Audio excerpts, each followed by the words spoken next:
Mobile journalist YouTube channel நேயர்களுக்கு குடியாத்தம் குமரனின் பணிவான வணக்கத்தை தெரிவித்துக் கொள்கிறேன். நண்பர்களே, அந்த பனையூரிலே தன்னுடைய கட்சி அலுவலகத்துக்கு தமிழக வெத்துவெட்டு கழகத்தினுடைய தலைவர் தற்குறி நடிகர் விஜய் வருகை தந்த பொழுது தூத்துக்குடியைச் சேர்ந்த அந்த கட்சியினுடைய அந்த மாவட்டத்தினுடைய ஒரு முக்கிய நபர் சகோதரி அஜிதா என்று சொல்லக்கூடியவர் தனது ஆதரவாளருடன் அந்த தற்குறி விஜய் கார் முன்பு பாய்ந்து அந்த காரை தடுத்தார். கார் மீது கை வைத்து தனது கோரிக்கைகளை விஜயிடத்தில் கூறுவதற்கு முயற்சி செய்தார். கார் முன்னால் தர்ணா செய்தார் அந்த சகோதரி அஜிதா. அப்பொழுது விஜயனுடைய பாதுகாவலர்கள், அவருடைய கட்சியினர் அந்த சகோதரி அஜிதாவை அங்கிருந்து அப்புறப்படுத்தினார்கள்.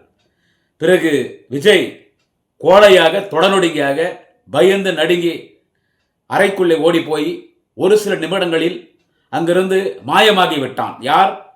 பெண்களை ஏமாற்றக்கூடியவன், பெண்களையே ஏமாற்றுவதை ஒரு கொள்கையாக கொண்டவன், குடிகாரன், பம்புளப்பூர்க்கி, தமிழக வெத்துவெட்டு கழக தலைவர் நடிகர் விஜய். இதுக்கு ஒரே ஒரு சான்று இதுதான். இன்னும் ஏதோ ஒரு பொண்ணுக்கு அவன் பதவி கொடுத்து அந்த பொண்ணுடைய கோரிக்கை ஏற்றுக்குவானா? இது யாருன்னா யோசிச்சிங்களா? ஏற்றுக்குவானா? அவன் விஜய் ஏற்றுக்குவானா? நான் தான் பல முறை சொல்கிறேன், ஒரு பொம்புளப்பூர்க்கி அவன் பெண்களை மதிக்க மாட்டான். பெண்கள் என்றால் இந்த நாட்டின் கண்கள், பெண்கள் என்றால் தெய்வம், அதெல்லாம் அவனுக்கு தெரியாது. அந்த சகோதரி எவ்வளோ ஒரு ஆதங்கப்பட்டு அந்த காரை போய் தடுக்குது. அவன் என்ன பண்ணியிருக்கணும் சொல்லுங்க? அவன் என்ன பண்ணியிருக்கணும்? அந்த பொண்ணை கூப்பிட்டு அவன் பேசியிருக்கணும். என்ன பிரச்சனை, என்னமா பிரச்சனை உனக்கு சொல்லுன்னு அந்த பொண்ணை கூப்பிட்டு பேசியிருக்கணும். ஆனால் பேசாம அந்த பொண்ணு தர்ணாக்கு உட்காந்துருச்சு, ஓடிட்டான். அவன் அந்த புறம்போக்கு போய் அவன் தங்குறான் பாருங்க. அந்த பரோட்டா கடை மாஸ்டர் தங்குறான் இல்லை, அந்த பாண்டிச்சேரியில் அந்த பிராண்டி ஷாப் ஓனர், 2 தெருவுக்கு எம்எல்ஏ வந்தானே, அவன் உலக மகா ஃப்ராடு. அந்த புஷியானதனுங்கிறான் இல்லை, உலக மகா ஃப்ராடு, சகுனி. அவன் சகுனி. அவன் இப்பவே பல கோடி சம்பாரிச்சிட்டான். அந்த தமிழக வெத்துவெட்டு கழகத்தில் மாவட்ட செயலர் பதவி தரான்னு சொல்லி 10 பேர்கிட்ட பணம் வாங்குறான் ஒரு மாவட்டத்தில். நகரச் செயலர், ஒன்றிய செயலர், பேரூர் செயலர், இளைஞரணி, அந்த அணியின் பொறுப்பு தரான்னு லட்சக்கணக்கில் பணம். ஒருத்தரை தான் பொறுப்பு கொடுக்க முடியும். 10 பேர்கிட்ட பணம் வாங்குறான். யார் அதிகமாக பணம் கொடுக்குறாங்களோ அவங்களுக்கு பொறுப்பு போடுறான். இப்படி நடந்தோம்னா தூத்துக்குடியில் விஜய் மக்கள் இயக்கம் நடத்தினான். முதல்ல யாரு? அவன் தற்கூரி விஜய். அப்பத்திலிருந்து நான் தூத்துக்குடியில் விசாரிச்சு பார்த்தேன்.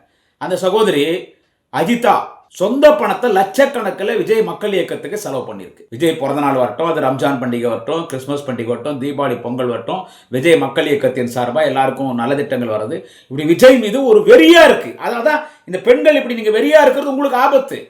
இதை நாங்க சொன்னா வக்கால ஒளி தாய் ஒளிங்க அந்த யூடியூப் நடத்துறானுங்க பாரு. இன்னைக்கு அந்த தற்கொலைக்கு ஜால்ராடிக்கான கொலகாரன், 41 பேர் கொலை பண்ண கொலகாரன், அவனை ஜால்ராடிக்கான யூடியூப் சேனல்காரங்க. இவன் பாரு குடியாத்தம் குமரன் பெண்களை மதிக்காம பேசுறான்னு போய் பேட்டி வேறு எடுக்கிறானுங்க. தெருத்துருவாப்பாய் குமரன் அப்படி பேசுகிறான். இந்த வீடியோ பாரு, நான் சொன்னது என்னடா தப்பு? அவனை போய் ஒரு பொண்ணு என் புருஷனை விட எனக்கு விஜய் தான் ரொம்ப பிடிக்கும்னு சொல்கிறான். அவளுக்கு இந்த நிலைமை தான் வரும். இன்னொருத்தி என்ன சொல்கிறா? கல்யாணம் 22 வருஷம் ஆச்சு, எனக்கு ஒரு குழந்தைக்குது, பக்கத்தில் என் புருஷங்கிறான், இருந்தாலும் நான் விஜய் தான் லவ் பண்ணுறேன், அது அவங்க அப்பனுக்கே தெரியும்னு சொல்கிறான். அவளுக்கும் இந்த நிலைமை தான் வரும். இன்னொருத்தி என்ன சொல்கிறா? என் குழந்தை ஐசியூவில் இருக்குது, என் குழந்தை உயிர் என்னன்னாலும் பரவாயில்ல, எனக்கு விஜய் தான் பார்க்கணும், அதுதான் எனக்கு முக்கியன்ற பாரு. அவளுக்கும் இந்த நிலைமை தான், அஜிதாவுக்கு அந்த நிலைமை தான் ஏற்படும். இன்னொருத்தி என்ன சொல்கிறா? என் குடும்பத்தில் 9 பேர், என் குடும்பத்தில் 9 பேர் இருக்கிறாங்க, நான் ஓட்டு போட்டுருவேன், மீ 8 பேர் விஜய் ஓட்டு போடலன்னா சோத்துல விஷத்தை வச்சு எல்லாரையும் சாவடிச்சிடும்னு சொல்கிறா. அவளுக்கும் இந்த நிலைமை தான் வரும். இன்னொருத்தி என்ன சொல்கிறா? நான் எக்ஸாமுக்கு போனேன், இன்னைக்கு ஃபைனல் எக்ஸாம், முக்கியமான எக்ஸாம் இன்னைக்கு, அது போனால் தான் எனக்கு லைஃபு, நான் எக்ஸாமுக்கு போகல, எனக்கு படிப்பு முக்கியம், எனக்கு லைஃப் வரணும், எனக்கு முக்கியம் இல்லை, எனக்கு விஜய் தான் முக்கியன்ற. அவளுக்கும் இந்த நிலைமை தான். இன்னொருத்தி சொன்னான், இதுதான் இதில் டாப்பே, எனக்கு கல்யாணம் ஆயிருக்குது, நான் குழந்தை பெற்றுக்கனா விஜய்கிட்ட தான் குழந்தை பெற்றுக்கணுன்றான். இப்படிப்பட்ட பொண்ணுங்க எல்லா குடும்பத்தையும் தான் அந்த பொண்ணுங்க உருப்படும். அவளுக்கும் இந்த நிலைமை தான். அஜிதாக ஏற்பட்ட நிலைமை தான். இளம் பெண்கள், கல்லூரி மாணவிகள், பள்ளியில் படிக்கிற +2 மாணவிகள், திருமணமாகி தன் கணவனோடு வாழ்க்கை நடத்த வேண்டியவர்கள், எனக்கு விஜய் அலையறிகளை இந்த அஜிதாவை பார். இன்னைக்கு என்ன நிலைமை தெரியுமா அஜிதாக்கு? அதுக்கு பதவி கொடுக்காம என்ன பண்றான்? அந்த தமிழக வெத்துவெட்டு கழகம் அந்த புறம்போக்கு கட்சியில் இருக்கிற யூடியூப் நடத்துறானுங்க, அவனுக்கு என்ன தரம் பண்ணிக்கிறானுங்க எல்லாருமே சேர்ந்து. ஏன்னா இது விஜய்க்கு ஒரு அவப்பேர், இது தமிழக வெத்துவெட்டு கழகத்துக்கு ஒரு அவப்பேர். இதை எப்படிடா தொடக்க இந்த பழியை தூக்கி அப்படியே அந்த பொண்ணு மேலே போட்டாங்க, அஜிதா மேலே போட்டாங்க. அந்த அஜிதா என்கின்ற அந்த பெண் திமுகனுடைய கைக்கூலி, ஸ்லீப்பர்ஸ் எல்லாம் டிஎம்கே, இது திமுகனுடைய கைக்கூலி. அங்கே தூத்துக்குடி மாவட்டத்தில் இருக்கக்கூடிய அமைச்சர்கள், 2 அமைச்சர் இருக்காங்க இல்லைங்க தூத்துக்குடி மாவட்டத்தில். தூத்துக்குடி மாவட்டத்தில் இருக்கக்கூடிய 2 அமைச்சர்கள் சேர்ந்து அஜிதாவை இப்படி செய்ய சொன்னார்கள். விஜய் கார் முன்னால மறிச்சிடு, நீ போய் மறியல் உக்காந்து விஜய் கட்சிக்கும் விஜய்க்கும் கெட்ட பேர் ஏற்படுத்து அப்படின்னு திமுகவின் கைக்கூலி அஜிதான்னு சொல்லி இந்த தமிழக வெத்து வெட்டு கழகத்தில் அந்த பரம்போக்கு பொறுக்கி கட்சி அந்த கட்சிக்காரங்கள்லாம் சேர்ந்து அந்த பொண்ணை என்ன பண்ணாங்க அஜிதாவை, அது திமுகவின் கைக்கூலி, திமுகவின் கைக்கூலி, திமுகவின் கைக்கூலின்னு.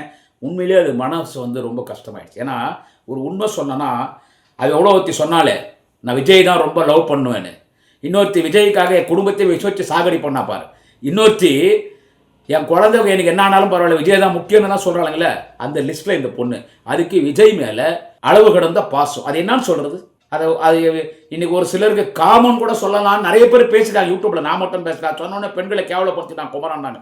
ஏதோ ஒன்னா விஜய் மீது ஒரு மரியாதை அப்படியே வச்சுக்கலாம். அந்த சகோதரி விஜய் மீது மரியாதை, அதுக்கு மன உளைச்சலாகி அதுக்கு பதவி கொடுக்கலன்னா கூட பரவாயில்ல, அதுக்கு ஒரு சமாதானமாகி போயிடுச்சு, பனையூர்லேருந்து போயிடுச்சு. நமக்கு பதவி இல்லைன்னா கூட பரவாயில்ல, சாகர வரைக்கும் நான் விஜய் ரசிகராக இருக்கிறேன், நான் விஜயனுடைய தொண்டராக இருக்கிறேன், விஜய் கட்சியில் தொண்டராக இருக்கிறேன், நான் சாகர வரைக்கும் அவர் விட்டு நான் போக மாட்டேன்னு சொல்லி ஒரு மனநிலைமையோட போனேன். 2 நாளாக வச்சு செய்கிறான் டிவிக்கு அடி செருப்பாள நாய்களா, 2 நாளாக வச்சு செய்கிறான் பாவம் அந்த பொண்ணை. திமுக கைக்கூலி கைக்கூலின்னு, அந்த திமுக கைக்கூலின்னு சொன்னது அப்போ நான் விஜய்க்கு துரோகியா, விஜய் ஆரம்பித்த கட்சிக்கு துரோகியான உடனே மனம் உடஞ்சி போய் அட் அ டைம் 15 தூக்க மாத்திரம் சாப்பிட்டுச்சு அந்த பொண்ணு. அட் அ டைம் 15 தூக்க மாத்திரம் சாப்பிட்டுச்சுங்க. இப்போ ஐசியூவில் இருக்குது, நான் பேசிட்டு இருக்கிறேன் இந்த டைமில். இப்போ அது வந்து ஐசியூவில் இருக்குது, உயிருக்கு போராடிட்டு இருக்கு. அந்த டேப்லெட்ஸ் எல்லாம் வெளியே எடுத்துட்டு இருக்கிறாங்க. அங்கே அந்த ஊரே அங்கே கூடி கிடக்கு.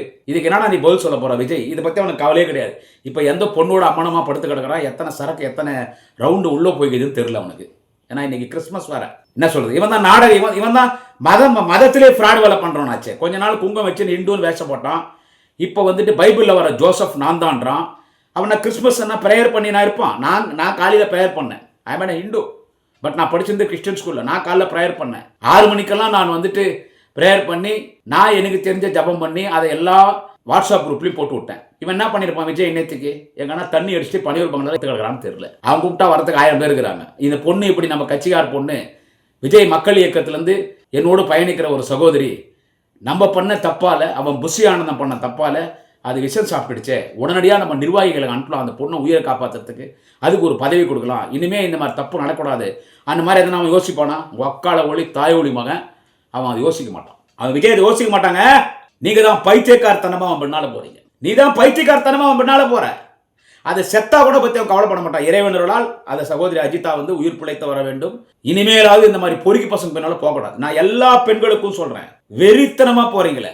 நீங்க யாரும் விஜய் கட்சிக்கு போகக்கூடாது, எல்லா திமுக கட்சி தான் வரணும் நான் சொல்ல வரல. உங்க லைஃப் என்ன ஆகுது? எல்லாருக்கும் இந்த நிலைமை தான். விஜய் நம்பினீங்கன்னா எல்லாரும் இந்த மாதிரி தூக்க மாத்திரை சாப்பிட வேண்டியதான்.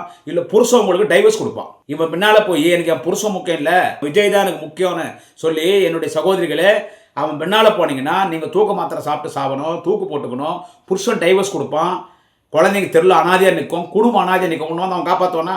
அதில் படுத்து கிடப்பான் ஃபாரின் சரக்கை போட்டு விட்டு. இன்னைக்கு இந்த அஜித்தானுடைய நிலைமை என்ன? இதை பெண்கள் சகோதரிகள் இதை யோசிப்பாங்க. அவன் புஷி ஆனந்தன் அவனுக்கு என்ன இருக்குது? அவன் எவன்கிட்டயோ பணம் வாங்கி இன்னொருத்தனை போட்டான் தூத்துக்குடி மாட்சியராளரான். அவன் எல்லார்ட்டையும் அவ்வளோதான். இன்னைக்கு ஒரு கவுன்சிலர் ஜெயிக்க முடியுமா? நான் எழுதி வச்சு நான் திமுக காரன்னு சொல்ல வரல. அது எப்படி இவன் இப்போ கட்சி ஆரம்பிச்சான் விஜய்? எப்படி அவன் ஆட்சிக்கு வந்துடுவான்? இவன் எம்ஜிஆரா?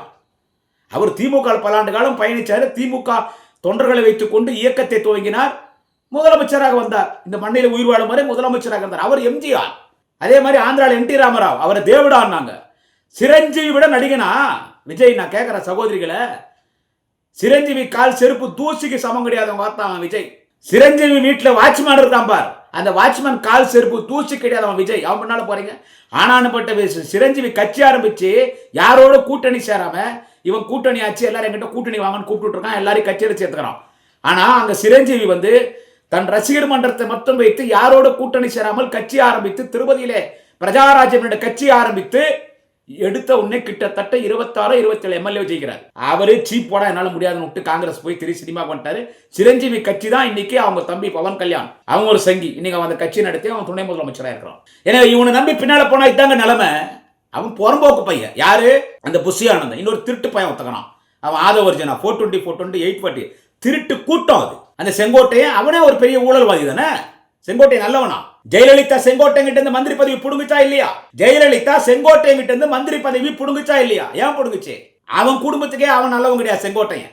அவனுக்கு வேற ஒரு நடிகை கூட தொடர்பு, நான் பேர் சொல்ல விரும்பல. நடிகை இன்னைக்கு கூட சினிமால அம்மா பாத்திரத்தில் அடிச்சிட்டு இருக்காங்க. அந்த புகார் சொல்லி தான் செங்கோட்டுடைய மனைவி அவங்க குடும்பம் சொல்லி, ஏன்னா செங்கோட்டையன் ஃபோன் பண்ணா நடிகை ஃபோன் எடுக்கிறான்.